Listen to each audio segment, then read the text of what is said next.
Hi everyone, Mark Tag here with AgBoost. I wanted to make a quick video in honor of bull sale season on showing you how easy it is to export our graphics as well as do some other cool little fun tips and tricks within AgBoost. So for example, if you are in your AgBoost account and you would like to export visuals for your sale catalog, for example, we can do that by simply selecting the animals that you have that have been tested.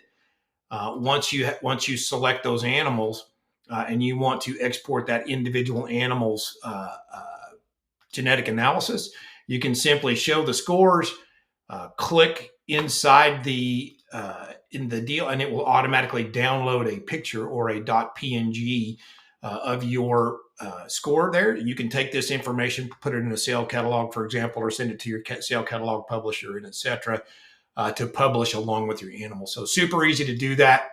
Another way to do that also is if you want to do multiple animals at a time and you want to rename that visual. For example, I have 5 animals in here, and if I wanted to say something different, like these are my 2024 sale animals, I can set the title, and then I can print that out from here or print this screen, etc. Right? So you can use this again as a visual to update and etc. So a couple of cool little Easter egg tricks there just for our newest members. Feel free to give us a call anytime if you have any questions or would like to know some additional tips and tricks. Thanks.